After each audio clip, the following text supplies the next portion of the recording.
Welcome Between Two Ellen. I am so excited. We are joined this morning by Representative Melissa Provenzano. Okay. And so we kind of always start our podcast out with just learning the history of, a little bit about your history. Today's topic's going to be on education. And I know that is that is your background. So if you can kind of talk a little bit about your background and your kind of trip to the state legislature. Oh my gosh, yes. I actually started a little bit later than a lot of teachers, but I was having babies and finishing college and all of that. I thought, well, I need to save the whales, but you can't do that in Oklahoma. So what's the next bet?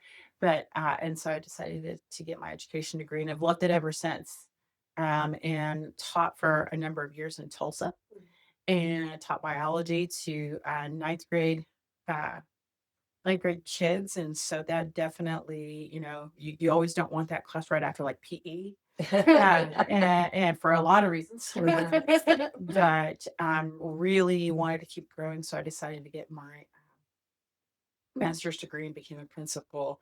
And that's where I really found my stride. And I remember when I got my first job, they're like, oh, we would like for you to come to this Title I school and we want to do this. I'm like, yes. And they're like, really? Yes, let's go. And I started as an assistant in Tulsa, but then moved up into the principal gig there and just absolutely loved it. Just was a principal of a tough school, but like once they know you're going to keep showing up, those kids will stand in traffic for you. And then I got the opportunity to move out and grow into another district, Bixby, and that's when I kind of had enough. And not with the school. I mean, like schools are just doing the very best they can, but at that point, I had cut my budget 10 years in a row. Some part of a budget in the form of like staff or not buying resources that Spanish teachers were asking for, or having to cut a parent facilitator. And that was 2018 when the teacher walkout happened. And I thought, how poetic. And I met my representative, very nice man, very lovely wife that was kind to me and didn't get a lot back from them. And so I decided to run for office. He was termed out. And I remember honestly meeting with county party. Oh, wow. And they were like, don't run, you can't win. I'm like, oh, you're just saying me. Guess what's about Yeah, I started. So anyway. So 2019 I took office, and here we are. Wow. Was it a primary that you? I did have a big primary. Yeah. And I came through that fine. Oh, That's okay. good. And then there you was had a general. general, yeah. And every year since, there's either been two or usually three folks that run against me. And so I just will never get a break. That's fine. That's fine. That's the way it's supposed to be. But I look around and go, oh my gosh, you didn't draw an opponent. You didn't draw an opponent. All right. So anyway. Well, and one of the things that I think, this session, everyone's saying, oh, it's going to be a big education focus. And I think every session since 2018, honestly, has still been a huge education focus. Yeah, I agree. And I think there's a lot of big feelings from some of the legislators that lived through the teacher walkout.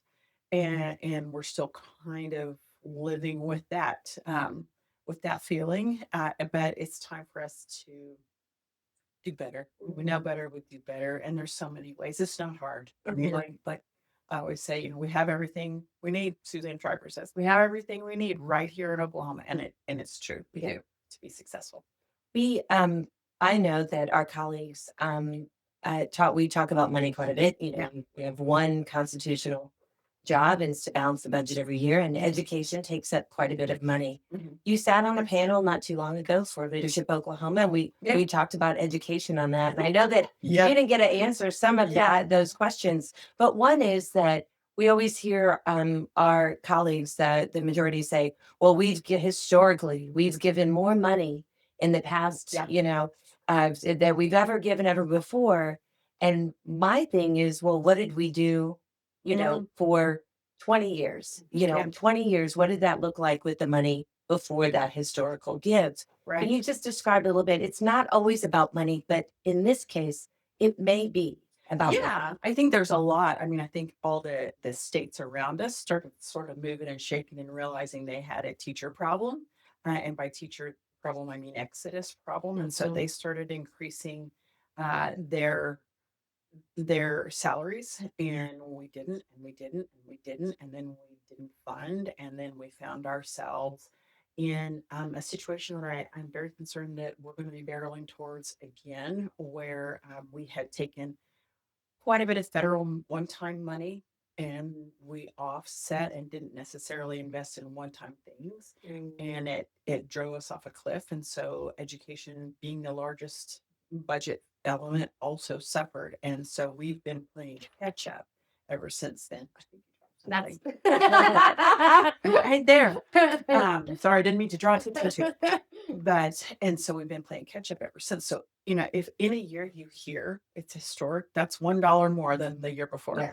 And has it caught up with inflation? No.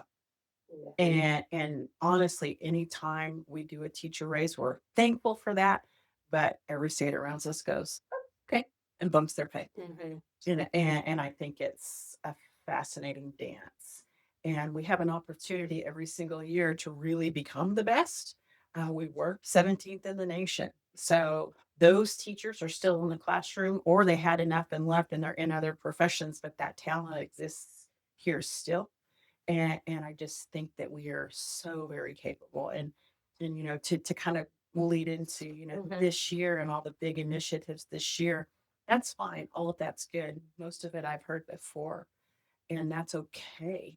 But we got to stick with it. Yeah. And that's the thing, because as a teacher, I remember the next new initiative every single year. And you just, and it's funny to say, but not funny to say. So many teachers are just going to close their door and teach and do what they can. And that's a metaphor, but it's not. And so we've got to do something, stick with it, and stick with it for 5 years, stick with it for 10 years, and fund what we're Fund it. asking them to do. And fund it. Yeah. So, maybe if people have been tuning in, the thing they keep hearing from this session is that we will be focusing on literacy. Great. And so, Yeah. and talking about the Mississippi Miracle, or Yeah. as we like to say, the Mississippi Marathon, Yeah. because it took them years to improve their Yeah. literacy rate. So, can you talk us a little bit big picture of what you see that initiative look like in our state? So, we've kind of picked it apart, but you have a group of existing, the Heroes pilot that we've been piloting for the last year, which is a small core of reading specialists, more or less, that travel to high needs schools, that has seen some success. It's hard to measure because the interaction has been so low. And I think there's a definite effort. I think I've heard we currently have 10 to 15 reading specialists. They want to step up to 100 plus reading specialists. So every school district will have one. And I think that's great. Where's the money to do that? And then you have, yeah, I think that's the big piece. But then you also have the support that is going to go along with that, the curriculum that's going to go along with that, the science of reading, or letters. And that is one very effective lane, but there are multiple lanes, just like we have multiple types of kids. And so I really don't personally want to just do that, because what if you're dyslexic? What if you're, you have other needs? And so we need the reading specialists to be talented in a multitude of areas.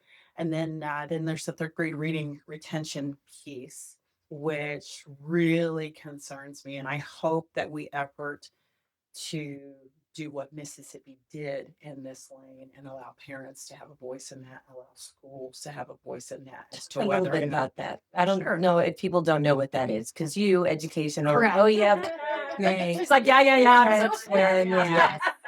So essentially, you have this third grade reading test in Oklahoma. There's a collective scar, I think, on Oklahoma teachers and families and kids. We actually got rid of it. We had when you take a third grade reading test, if your child doesn't pass that, they don't go to the fourth grade. And man, I heard story after story of kids chewing their nails, pulling their hair out, not sleeping. Teachers all stressed. I mean, it's a whole thing. What year was that? Oh Was gosh, I that can't remember. Well, when we It started wasn't it, long it ago. It wasn't was long ago, and we removed it 2 we years did. ago. We did. And yeah, just 2021, 2020. Okay, maybe 3. Yeah, I can't, well, I can't yeah. remember. And so we moved away from it just because it was so stressful for so many. But I think what we have to do is effort to say, okay, what's plan B? We definitely want all kids to pass this reading test, but really ultimately we want to have them to be proficient in reading. Yeah. And so there's got to be a lot of ways to demonstrate that. Mhm. And, with the Mississippi Miracle, what they saw is the schools, correct me if I'm wrong, the schools that didn't adopt that retention piece actually advanced in proficiency scores faster and better. And so that is a conversation we've got to have, good? and so, and reading remediation needs to be where we identify when we identify a kid. And I believe that's where we saw with Mississippi, when I realize, Melissa Provenzano has an issue and we provide targeted interventions, that's where the growth happens, not in holding a kid back. Yeah, definitely.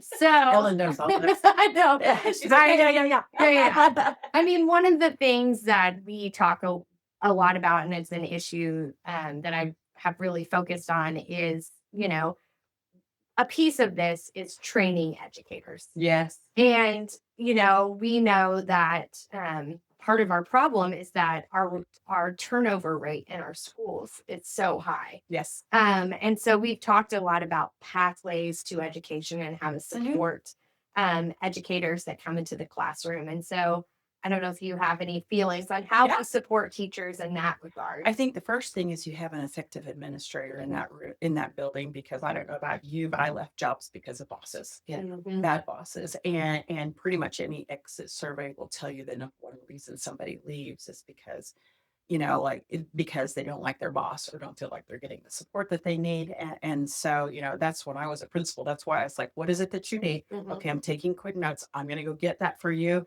You do you, because, teachers the training that they get is quite rigorous.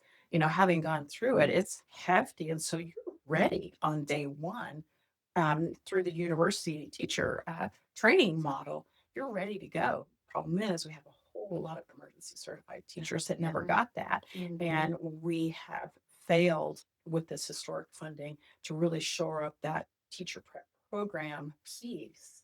And I think we can do so much better. And so you need better preparation through the university model. You need an effective principal.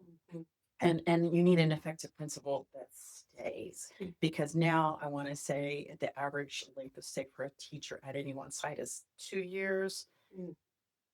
And the principal isn't much longer. And you can't you need that project manager behind the scenes, make sure the lights are on, the food is fresh, that everybody's got a pencil, that, all the resources are there for teachers to succeed. And that is a focus that I worry about is not getting enough attention. So The emergency teachers, that's interesting. Yeah. We don't have the workforce, which makes me think about, if we're going to have all these literacy specialists, where are they? And where does that pull them from? But aside from that, a mom had come to me and told me that that there's a gentleman that was hired to teach her second grade class. Yeah. That the year before was the retired gentleman who was letting kids out of the car. And what? Yeah. And what letting kids out of the car? he just would open up the door, the kids would come out. So he was like a support staff. Yeah. And then the Okay. next year he's the lead teacher. in second grade. And she was describing it that in the beginning it was like, oh, it's almost like Montessori, that they can do whatever they want. And then after a while, he had no control, had no curriculum, had no process, and eventually was she said that her child, after it was only like 5 weeks, that he was not wanting to go to school. Yeah. She was worried about some safety stuff just because of, when you're in. So for just with that story, Is that an odd story, or is that something that you think that emergency teachers that are going in there don't have the training or curriculum to? So if he was the support staff, he might have been. We have a path for support staff of special education students where you can get intensive rigorous training to become special education teachers because that's the number one void that Yeah. we have. We just don't have And to any of that. but I think just we're band-aiding everything right now. And that sounds like, and you find some real nuggets of people there, but you also, like in my experience, I worked alongside an emergency certified teacher that came in November and said, I was department chair at the time. I can't do this. I thought I could. Here's a Christmas tree I bought for you. Because I'm like, what? Because he felt so bad. Yeah. And he knew he was, doubling my class size and everyone around him. And so, the prep programs at the time were not sufficient. And I would say your localized prep programs like Tulsa Public Schools now has an onboarding that's internal, and that's being met with some success, but I just don't know that there's much that takes the place of the university prep Yeah. track. Yeah. So one of the things that we know may impact education, and Yeah. I know Ellen has questions about it too, is just like the federal government, Right. and and its kind of focus to move away from like having a Department of Education at the federal level. Yeah. And so, Yeah. talk a little bit about concerns with that. And, I mean, it's just the great unknown, isn't it? yeah. I mean, and so this is a relatively new agency, but is now being taken apart.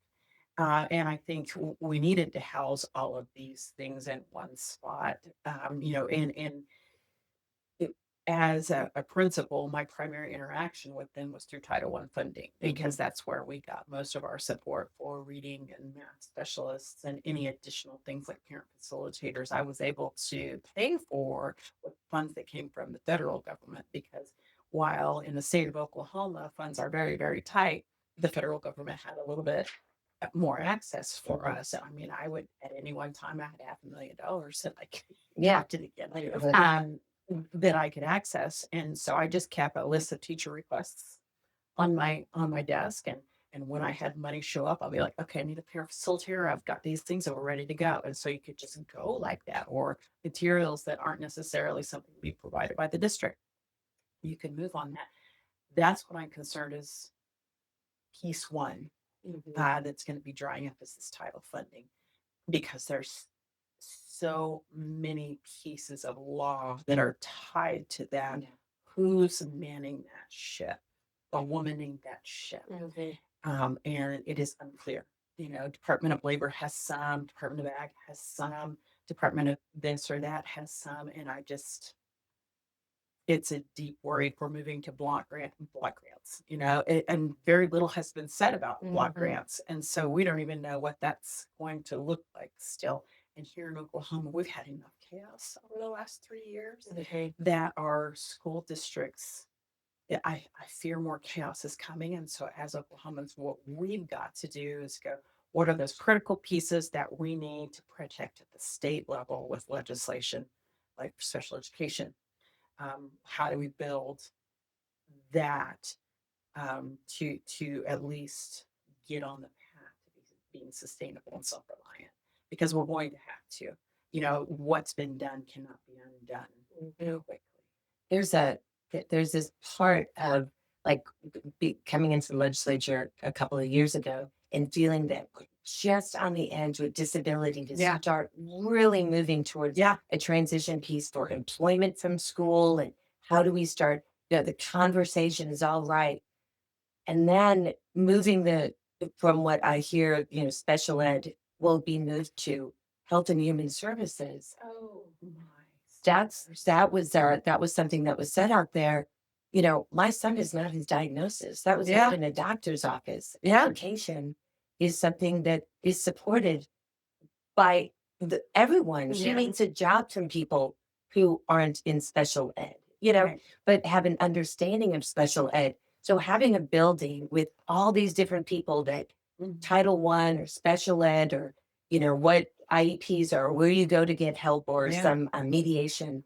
Um, Even if you're working in that building, you get to learn from others that maybe not be your job, but at least you have an understanding about how it all works together. Yeah. My strong fear is that by moving it away, we're still going back into that institutionalized idea that is Yeah. not so far away for some people. Some people are speaking that. Still Right now, talking yeah. about that's a big fear, that we're not, as we talked before, about employment or a good life Yeah. for someone with a disability with supports, Yeah. but not that institution, which will, if we were talking about money, will cost more money Yeah. and will lead them to a poor life.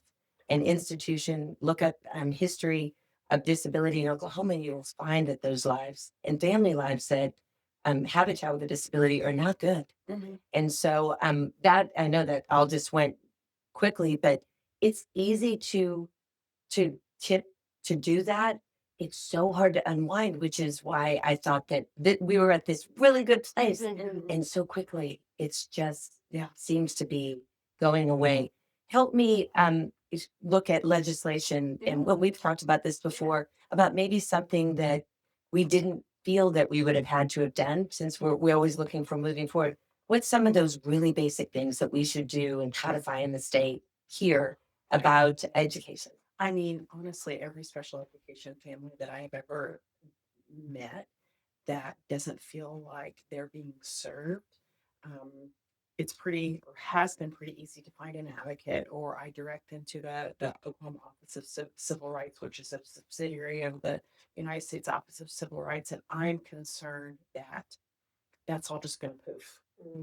And because it's not top of mind, it's not the lane that we're in and thinking about, because right now I think we're in the Hulk smash mindset, and what gets broken we can put together again, or maybe we just don't. I mean, I was driving in listening to This Week in Oklahoma Politics, and there was a resolution filed to just abolish property taxes.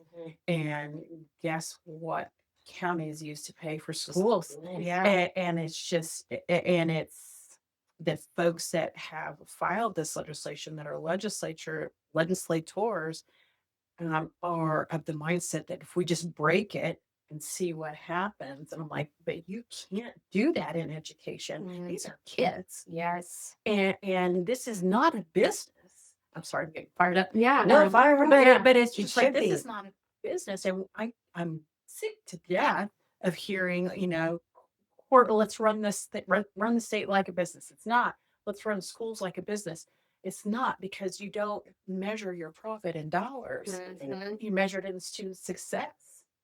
And you can't see the end for 12 years. It's not an immediate payoff.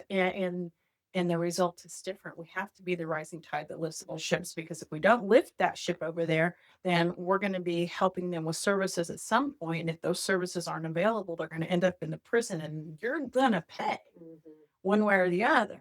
And so that's the price. And that's a real narrow lane that so many people say, we just break it and see what happens. It's not good, sad.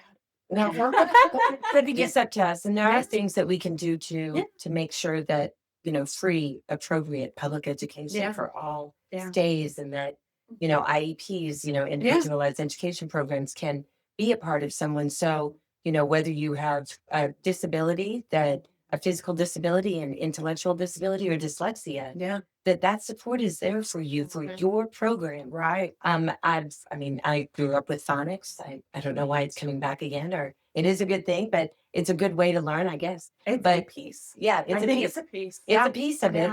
But to hear that again and know that, oh gosh, education, when I was a child, teachers were highly regarded. Reading was something that was, foundational. And we've come so far from it, where our teachers, we don't pay them as taking care of human capital. And the success on those students is our future, who's going to take care of us. Well, don't you want your prescription to be filled correctly? Yeah. And it's not going to be us, it's those coming behind us. And I know there are efforts, at least within our caucus, and with the Senate Dems, to recreate a lot of the things that are being broken in particular with special education. When we were a few weeks ago, we met with Senator Hicks, Senator Curd, Representative Branson, and just go, okay, what is disappearing and what do we need to recreate at the state level to make sure that kids who maybe maybe have an IEP, that those services are being provided. Because I mean, it's going to take one lawsuit, maybe two, before people wake up, because those can be real ugly real fast. And I mean, and at some point, I just want to go, somebody please lean in and sue the stink out of the state for not providing the resources for kids. So, and it's going to happen. So, I was gonna, one little question is just like, I think one of the hardest things about being at the Capitol is an acknowledgement that we aren't meeting, I think, the needs of kids in public school. Yeah. But also knowing that quality work is happening in public school. Yeah. And so don't know how you like stay connected to that piece of it too. I have all the feelings about Yeah. that. I mean, I've been in an F school. Yeah. I was the principal of an F school, and that is not a quick road out of. Right. And I just I see. I mean, I came from the top performing school in the state, and that got an A, and they got an A again this year, and I learned all kinds of amazing things. And then I went to an F school. Do you know that the teacher quality is the same? I saw magic, but like these people had to give it a whole different lane of effort. And I saw magic, and it can be done. It can't be all in the backs of teachers that we aren't supporting with resources. And once you fix the attendance issue, which is a whole other thing with chronic absenteeism, once you get the kids coming to school, it takes a year. Yeah. Because you've got to engage the parents and make them feel safe. You've got to, to come into school, got to engage the community and have them coming into the school. You start your garden over here. You have a parent resource night over there. And here's all the ways to get connected with us. And it takes a lot of blood, sweat, and tears. But once you have that attendance and it's improving, guess what else happens? Success. Yeah. Reading proficiency. It's not hard. Yeah.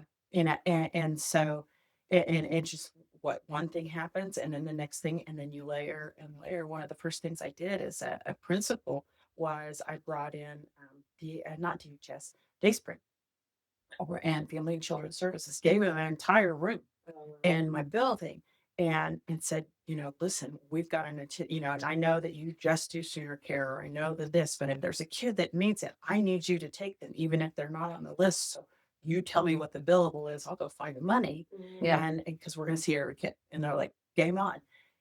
And when a kid walked in, when he'd seen dad hauled away to prison the night before, or maybe had to move, across the street in the middle of the night because they couldn't afford the rent or hadn't eaten, they were not ready to conjugate birth. Yeah. And something could fall apart in first hour. But if something falls apart in first hour and it doesn't go, if we don't get wrapped right around that, then it turns into a fight. Then you're suspended. Then you're missing education. Yeah. And it's just, but if I can snag that kid, get him into a different environment, figure out what's going on, get them calm and mentally ready to get back into class by second hour, that's different than a 10-day suspension. And that person over there is going, okay, we know there's no food in the house. We know we need to call PSO and get the light bill, paid. Those and solve it. Again, it's not hard. It just takes the effort and having the resources to make that effort happen. And that's when your attendance goes up. Yep. And I remember, God, it was like 3 years ago, former representative who shall remain unnamed said, "Oh, Melissa, the hacker problem, I'm just so tired of hearing about that." She goes, "I just used to keep a box of granola bars in my desk and it was fine." And I'm like, okay. Let's think about boxes and boxes and boxes of granola bars every day for breakfast, lunch, and dinner, and then come talk to me. But I don't know. Yeah.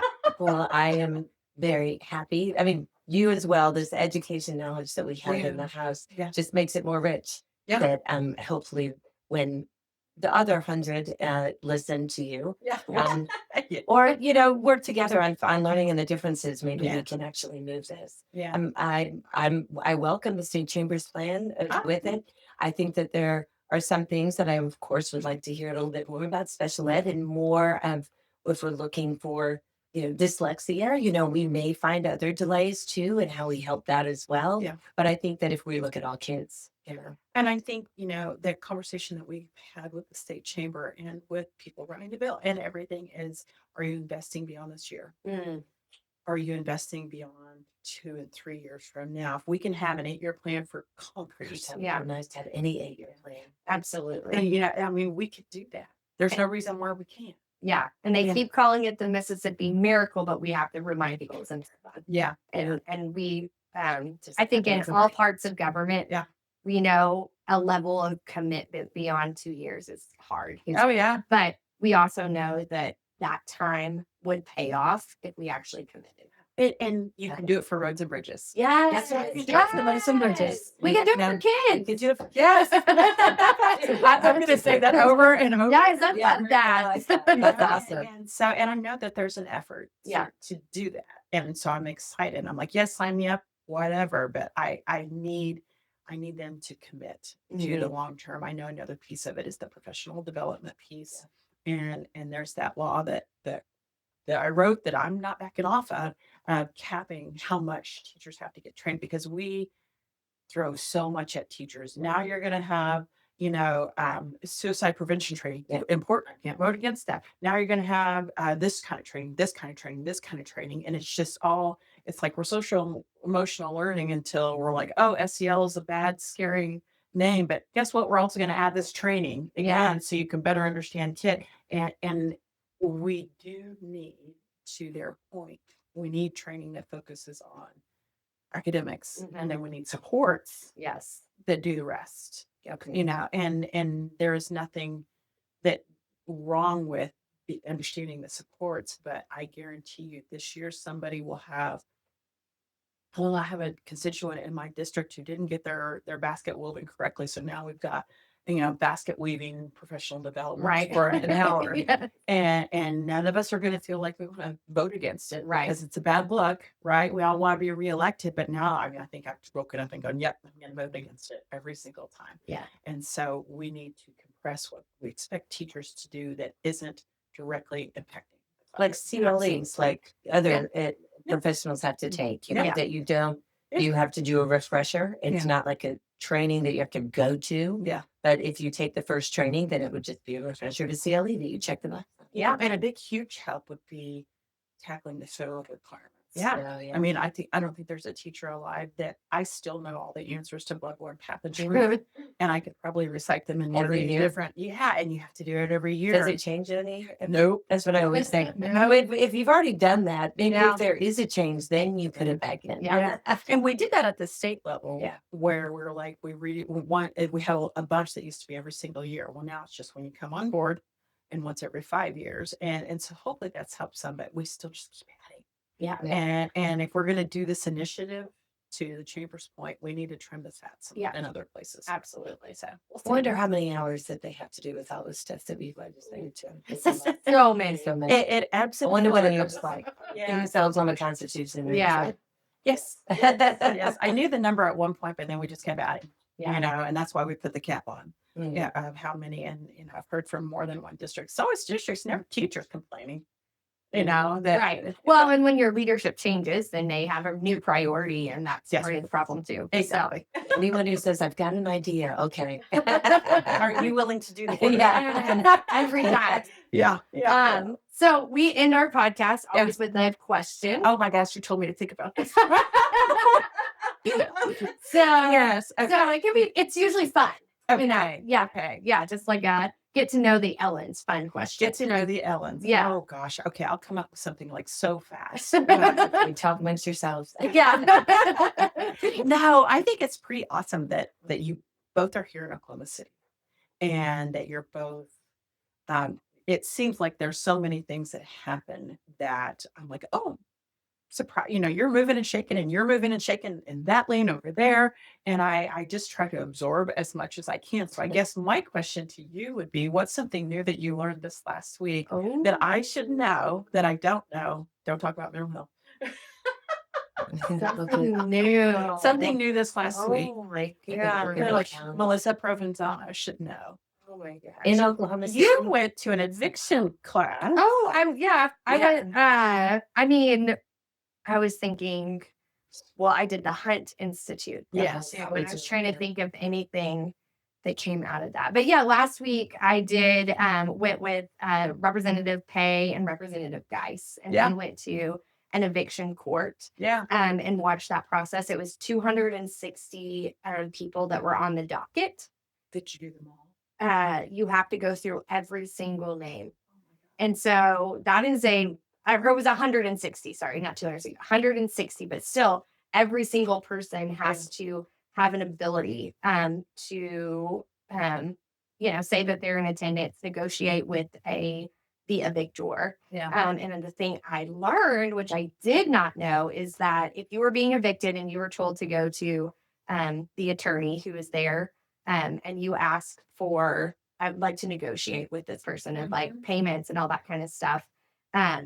You are not automatically given a space in front of the judge unless you ask for it. What? I was blown away by that. Yeah. So the attorney can negotiate with you and say, here, you have to sign here. And many times the tenant doesn't know that they have an additional step that they can take to ask for Fascinating. that conversation to happen in front of a judge. So in Tulsa, that particular court Mhm. only happens like during the day at 2:00 once a week on a Wednesday or something.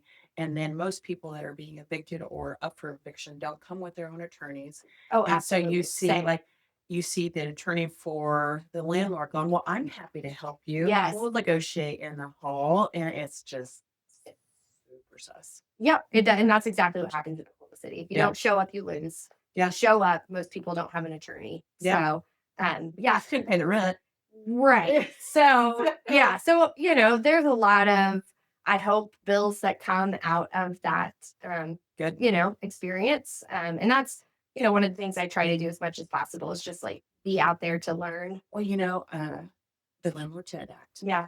Carol Bush was the last person to be able to, it was the right of repair or the something repair where we increased how much it was that a tenant could do at that time. And I think it still is true that the Oklahoma legislature has a disproportionate number of landlords Yeah. We do. that make it very hard to up that. Got it. And so anyway, what did you learn this week? Well, I had a little voice thing that happened, so I have not been Yeah. as active. But I will say something that we learned this within the week when we went to go visit Palomar, which yeah. is our domestic violence center that we Yeah. have here in Oklahoma City. They are building a new one, which is going to be like almost 3 times the size that the one is. But just the understanding going in, I am running a couple of domestic violence bills, Good. things to help that shouldn't be. I heard there's one bill, there's one law that is a may instead of a shall, which it doesn't keep a record on some things, so it's hard for women to get PPOs. I learned that when I visited a judge yesterday. Yeah, so it's one of those things that may be a little bit too, I don't want to use the word controversial, but it may be something that's not understood widely. So I'm trying to figure out training maybe for other judges so that they can understand about trauma Good. and how, if they have cases and how, so it's maybe through some training for judges. Yeah. But all going back to the trip and the tour that we had at Palomar, Secretary Everest was on the tour with us as well because she's been a big part of Palomar. But just from the initial when I visited 8 years ago when they opened to now and how much they've changed and how many people they have supported and helped, it's incredible. Wow. Oklahoma is number one in domestic violence and has been for a very long time. But that goes along with other things that we were talking about. I mean, if where education is 50th or 47th or whatever, our health is also 47th or 50th. Women's health is 50th. All these things go together on that we just don't change one. that there are all these little things that we can do to make some really big changes. And so I think that, especially uncovering some of this stuff, listening to you, especially just talking about education, I learned so much. But I think that there's a real great group of legislators that I think do want to make some of these changes. Yeah. We're just gonna all have to have the courage and what is it? Endurance. To get through it. Yes. And you look at it and you go, okay, should I run for reelection? Did I accomplish anything? And how do you measure that success? You know, and both of you have had successes, and keeping bad stuff at bay, convincing a person across the aisle, you know, I don't want you to do these things, getting legislation, and it's like you want to do this big sweeping because you could see how it could, you know, big sweeping changes, but it's the little stuff that you just chip away that actually has more impact than you think. I think that it is dominoes Yeah. that you do, and even some of the conversation. I think going forward, you know, leader-elect, we've mentioned that you're leader-elect, Yeah. but even looking forward, if we are planning beyond the 2-year cycle, Yeah. that I do think that those dominoes that just fall one after the other can make big changes. We just have to stick with it. Yeah. Give it some time and some money. But Yeah. I'm always happy to serve with smart people who want to work hard. Isn't it funny? In May, you're just like, I'm just yeah. I have to do this anymore. I gotta go sit on the beach and think about my life choices. Thank you, ladies, for having me. Yeah. Thank you so much. Thank you, Al. Yes. Appreciate it.